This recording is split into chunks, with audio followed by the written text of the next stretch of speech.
Nigga kill over a bitch, but let a rat keep his wife. Hey y'all, this ain't no playing matter. We got a professional audio engineer who specializes in audio. Y'all been hearing that call that circulated when they called about their boat sinking. Nolan Wells friends called about the boat sinking, and we thought we heard what we thought we heard in the background when somebody said, "I think you unalived them. I think you," and somebody called his name or whatever you thought you heard that took a turn for the worse is what you heard. And this audio specialist did what she did and got us that background audio. Let's get into this. I quickly explain what I did, what you're looking at on the screen, and why I chose to approach this audio the way that I did. As a professional audio engineer with experience in dialogue editing, dialogue cleanup, sound design, and post-production, I decided to work on that C-toe call using traditional audio processing techniques rather than relying on any AI voice separation or AI enhancement.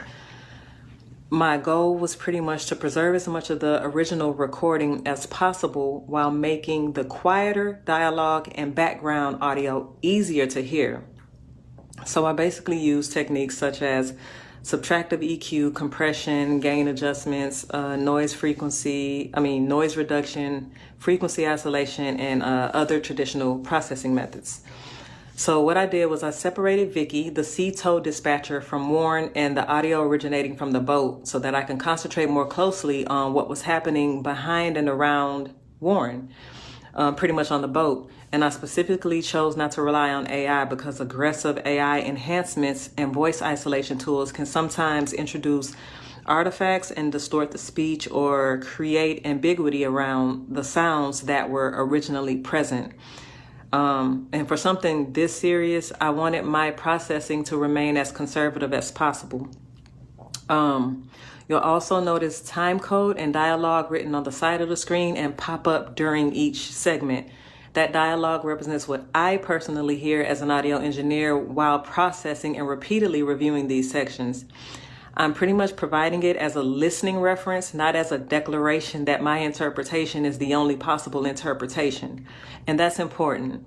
I want you to listen for yourself, use headphones if you have them, listen closely, and decide with your own ears what you believe is being said. You can also return to the original unprocessed recording and compare directly with what you're hearing here. You'll also notice that my time code may not match the regular timestamp on the original uploaded video.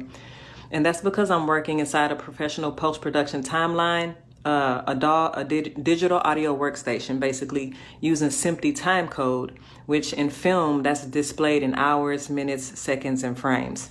Film and TV timelines are completely different from timestamps that you see when you're watching regular videos or when you're watching a movie and you hit pause.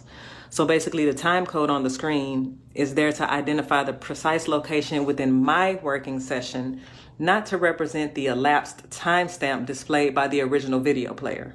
And I hope that makes sense. For this first video, I'm sharing only approximately 37 seconds of the call.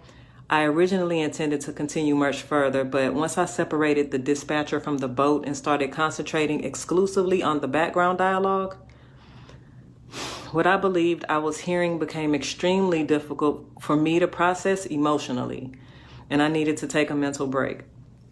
But I wanted to release this portion because some of the details that stood out most to me occur very early in the call, like right at the top of the call.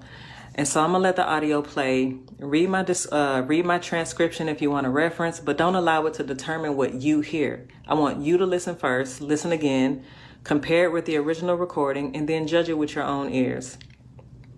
I hope this breakdown helps. And my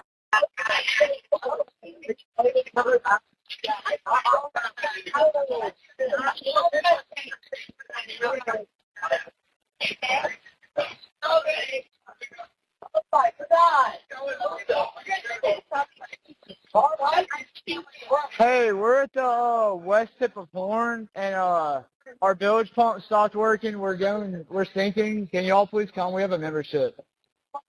Shut up! Shut the fuck up! Damn it, Bart.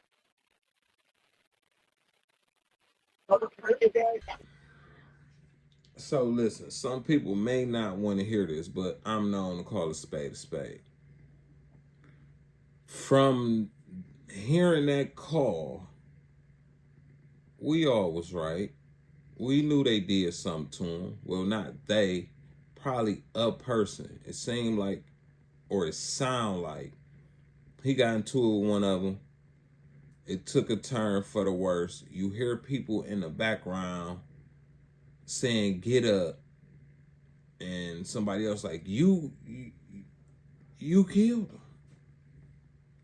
That don't sound like it was planned.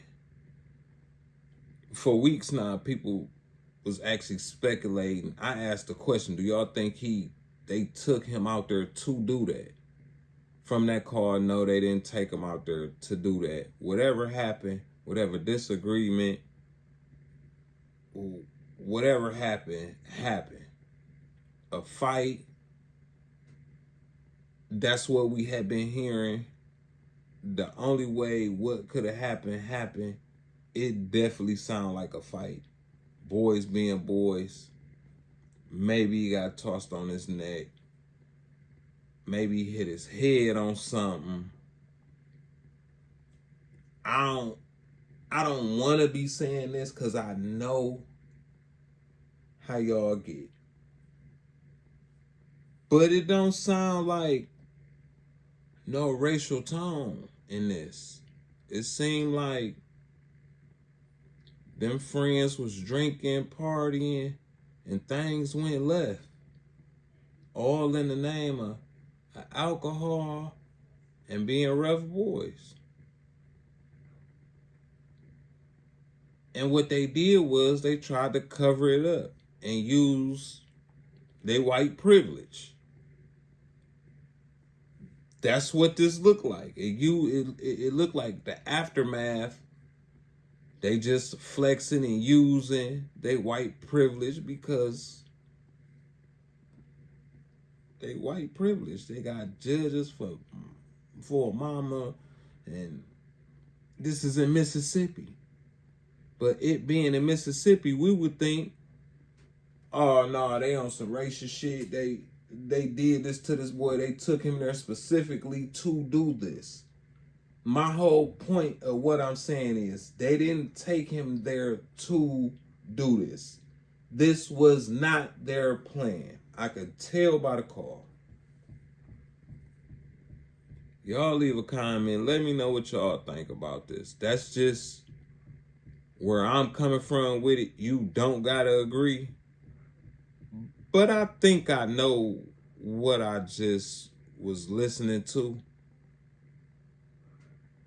Y'all let me know what y'all think about this. I'll be back with another one.